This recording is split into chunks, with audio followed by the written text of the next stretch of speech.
ऊपर से आया फरमान है, तुम्हारे बच्चे भी पढ़ते हैं, तुम्हें भी इस भ्रष्टाचार का ज्ञान है। हम गले लगाने आए हैं, आओ आकर गले मिलो, हम शिक्षा बचाने निकले, आओ हमारे साथ चलो। Thank you. आप कब से बैठे हुए हैं? मैम मैं स्टार्टिंग से इस प्रोटेस्ट में साथ हूँ मैम। तो आपकी क्या मांग है? मैम मांग यही है मैम, जो ये चल रहा है ना मैम, ये सही नहीं है, ऐसा है। अब आप देखिए, एक तिरपाल के लिए रात भर मैम टपका है पानी, हम सो भी नहीं पाए। आप सोच सकते हैं हम किसी एंगल से आपको आतंकवादी दिखाई देते हैं क्या हम लोग? अब है अच्छी मांग के लिए हम बैठे हुए हैं। शिक्षा जरूरी है, जब शिक्षा सही होगी जब सभी हर चीज़ सही होंगी। आपके अनुसार, आप एक युवा हैं, जी। अगर देश में शिक्षा व्यवस्था गड़बड़ी तो आपके अनुसार क्या होना चाहिए कि शिक्षा में व्यवस्था में बदलाव आएगी? मैम जो सरकार से जुड़ा हुआ व्यक्ति है, चाहे वो नेता हो, चाहे वो मीडिया हो या सरकारी कर्मचारी हो, उनका स्कूल एक होना चाहिए। वो स्कूल कौन सा एक होना है? वो सरकारी स्कूल में पढ़ने चाहिए और सरकारी हॉस्पिटल में सेवा लेनी चाहिए, तभी कोई भी देश हो, जब भी विकास हो सकता है। और नेताओं के भाषण नहीं, उनकी मतलब उनके ईमानदारी, जो उनका संघर्ष है उनका जमीनी स्तर पर, वो देखा जाना चाहिए। भाषण तो वो क्या लिख लगा के रट्टे मार के जब जाके भाषण देते हैं, भाषण हमेशा झूठ होते हैं उनके मैम। अगर भाषण दे रहे हैं वो तो एकदम जिम्मेदारी उनकी। अब फिलहाल में उन्होंने हमको आतंकवादी बोला, या तो वो सबूत पेश करें हम आतंकवादी हैं, अगर हम आतंकवादी नहीं है तो उनको जो जिम्मेदार पद पे बैठे हुए हैं वो उनको सज़ा मिलनी चाहिए। और मैम एक बात तो कहना चाहूँगा मैम, ये आत्महत्या, अगर ये आत्महत्या है मैम, अगर ये तो संविधान के दायरे में जो आत्महत्या में जो सज़ा होती है वो सज़ा इनको होनी चाहिए। और यहाँ पे हत्या है तो हत्या की सज़ा एक ही होती है, फांसी होती है। जिम्मेदार कौन है इसमें, वो सरकार खुद पता कर ले मैम, ऐसा है। ये आत्महत्या नहीं है, हत्या है। ये आत्महत्या नहीं, हत्या है। और जो बच्चों की ये हत्या है, और आत्महत्या के लिए भी सजा होती है। हमें मांग, हमारी सजा भी है मैम, हमारी मांग। धर्मेंद्र प्रधान इस्तीफा दो, इस्तीफा दो, इस्तीफा दो, धर्मेंद्र प्रधान इस्तीफा दो, इस्तीफा दो, इस्तीफा दो।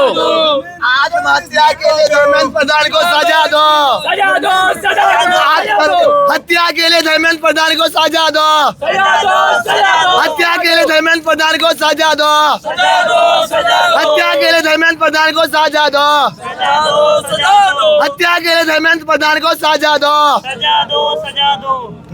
आप कहाँ से आए हैं? बिहार से। कब से आप यहाँ प्रोटेस्ट कर रहे हैं? 4-5 दिन से। 4-5 दिन से। तो आप यहीं रह रहे हैं क्या? हाँ यहीं पे रह रहे हैं। इस दौरान क्या क्या दिक्कतें आ रही हैं आपको? दिक्कतें आ रही हैं, अभी फिलहाल तो बारिश चल रही है, मानसून तो आ गया है मैम, आप लोग को पता ही है, तो बारिश की फिलहाल प्रॉब्लम हो रही है। और कुछ यहाँ पे 21-22 बच्चों का जो मर्डर हुआ है, तो उस मर्डर के लिए हम लोग बैठे हुए हैं। हम लोग चाह रहे हैं कि पहले धर्मेंद्र प्रधान को इस्तीफा दे, फिर उस पर जो कानूनी रूप से जो मर्डर में जो केस चलती है वो केस उन पे चलाया जाए। फिर वो इसमें शामिल नहीं है तो जो भी व्यक्ति इसमें शामिल है उस पर केस चलाए पेपर लीक में और उसको सजा दे। और ये चीज़ पूरी पब्लिकली हो, ये नहीं कि कल दिन के हमने दे दिया फलना को चंपत लाल को पकड़ा गया, बात खत्म हो गया, ऐसे नहीं होना चाहिए, पूरा पब्लिकली होना चाहिए मैम, हमारी डिमांड ये है। मैं सभी देशवासियों से कहना चाहता हूँ, अपील करना चाहता हूँ, हाथ जोड़ के निवेदन करना चाहता हूँ मैं, ये मुद्दा केवल हमारा नहीं है। साइंटिस्ट बैठे हुए हैं हड़ताल पे, जो मतलब आगे स्टेज पे हैं, और जो बच्चे बैठे हुए होने वाले साइंटिस्ट हैं। मैं सभी देशवासियों से निवेदन करता हूं, जंतर मंतर पे आप लोग आइए, यहाँ देखिए हम एक तिरपाल के लिए संघर्ष कर रहे हैं, एक तिरपाल के लिए। और मैं सभी देशवासियों से निवेदन करता हूं, हर एक परिवार से एक व्यक्ति तो आए कम से कम। और जो आपकी सुविधाएं हैं, तो यहाँ कोई फंडिंग नहीं हो पा रही है, तो मतलब बेचारे हम जैसे कैसे संघर्ष कर रहे हैं वो हमें मालूम है। यहाँ पे गुरुद्वारा है जो कि हमारा मात्र एक आधा किलोमीटर के एरिया में, उनकी जो व्यवस्थाएं हैं वो लाजवाब हैं। तो देशवासियों सबसे निवेदन करना चाहता हूँ, जो भी व्यक्ति आएगा, जो हमारे पंजाबी भाई बहन है, जो हमारे एक गुरुद्वारा खोला है मैम, वाकई में मैं उनको सबको नमन करता हूँ। वाकई में मतलब क्या सेवा है मैम, बहुत शानदार सेवा। तो मैं सभी देशवासियों से हाथ जोड़ के निवेदन करता हूँ, अगर आप लोग साथ आएंगे तो यकीन मानिए एक टाइम ऐसा आएगा कि जो भी सरकारी तंत्र से जुड़ा हुआ है वो सरकारी स्कूल में पढ़ेगा, वो बाहर नहीं जाएगा। देखो बाहर जो अभी फिलहाल में जो मीडिया कर्मी हैं, जो मंत्री हैं, जिनके बच्चे बाहर पढ़ रहे हैं, मैं उनसे कहना चाहता हूँ, अपील करना चाहता हूँ, विदेश में आप कितना भी रह लो, वो आप फ्रीडम आप फील नहीं कर पाओगे। आप जो आपकी फ्रीडम होती है, कोई भी कंट्री का कोई भी नागरिक है वो अपने ही देश में आज़ादी फील कर सकता है वो।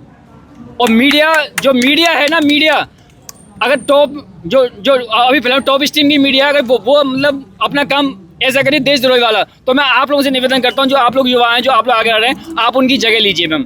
और ये जो देश है वो मीडिया वालों का भी देश है, आपके बच्चों का भी भविष्य है। ध्यान रखिए, ये देश आपका है। मैं मीडिया कर्मी से बोल रहा हूँ, मैं ये देश आपका है, आप कैसे बनाना चाहते हो इस देश को? लगातार आप प्रोटेस्ट कर रहे हो, इस बीच सरकार या प्रशासन की तरफ से कोई जवाब आया? मैम सवाल तो यही है मैम कि मीडिया भी ऐसा काम कर रही है बिल्कुल, और जो सरकार का भी कोई रिस्पॉन्स नहीं मैम, कोई रिस्पॉन्स नहीं मैम। आप कहाँ से आए हैं? मैं दिल्ली से आया हूँ। दिल्ली से। कब से प्रोटेस्ट कर रहे हैं? मैं 20 तारीख से यहीं पे हूँ। क्या कहना चाहेंगे इस प्रोटेस्ट पर? कहना क्या है, ये तो सरकार तो बिल्कुल एकदम निकम्मी है, नकारा है, एकदम शांत बैठी हुई है, उसको तो कोई लेना देना ही नहीं है। यहाँ पे बच्चे धूप में बारिश में पड़े हुए, एक तिरपाल के लिए हम लोग यहाँ पे धरना दे रहे हैं। अब ये पुलिस वाले, इनकी कोई गलती नहीं है, क्योंकि इनको ऊपर से ऑर्डर दिया गया है, ये उस चीज़ को फॉलो कर रहे हैं। इनका किसी का फरमान नहीं है। सरकार तो यही चाहती है कि मर जाए युवा, क्योंकि सरकार रोजगार नहीं दे रही है, सरकार शिक्षा अच्छी नहीं कर पा रही है, सरकार स्वास्थ्य व्यवस्था पे काम नहीं कर पा रही है। तो क्या चाहेगी सरकार? नेता अपने पेट भर रहे हैं, अपने बच्चों को विदेश में पढ़ने भेज रहे हैं, लेकिन हम जैसे गरीब लोग यहाँ पे संघर्ष कर रहे हैं, आपको दिख ही रहा है। आप यूथ हैं, आपके अनुसार कैसी ऐसी सरकार होनी चाहिए जो पूरी व्यवस्था को सरकार ऐसी होनी चाहिए जो शिक्षा पे बात करे, स्वास्थ्य पे बात करे, युवाओं के रोजगार पे बात करे। लेकिन ये सरकार क्या है, ये सरकार सिर्फ हिंदू मुस्लिम पे बात करती है। हिंदू मुस्लिम से देश थोड़े ही चलेगा, किसी का पेट पल जाएगा। आप बताइए मुझे। यस, एक बात मैं और ऐड कर दूं, सरकार ऐसी होनी चाहिए जो अपने हर एक शब्द का जवाबदेही ले। वो क्या बोल रहा है, उसका भविष्य में क्या परिणाम होंगे, इस बात की जवाबदेही ले।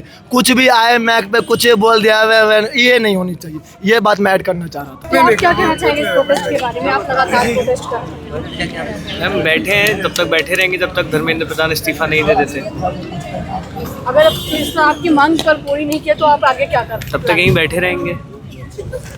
आपके अनुसार क्या होना चाहिए शिक्षा प्रणाली में, कि ये सुधार होना चाहिए? बहुत सुधार होने चाहिए, लेकिन जब तक प्रणाली को चलाने वाला व्यक्ति जिम्मेदार नहीं है तो आप सुधारों की बात कैसे कर सकते हैं? जब एनटीए के मुखिया वही हैं, सीबीएसई के मुखिया वही हैं, सारे एग्ज़ाम्स उनके अंडर आ रहे हैं, सारी यूनिवर्सिटीज़ उनके अंडर आ रही हैं, सारे जो सेंट्रल गवर्नमेंट के स्कूल्स हैं उनके अंडर आ रहे हैं, आप क्या एक्सपेक्ट करेंगे जब तक वो खुद ही इनकॉम्पिटेंट है? जब तक वो व्यक्ति जिम्मेदार नहीं होगा उस पद पर, तब तक कोई बदलाव नहीं हो सकता।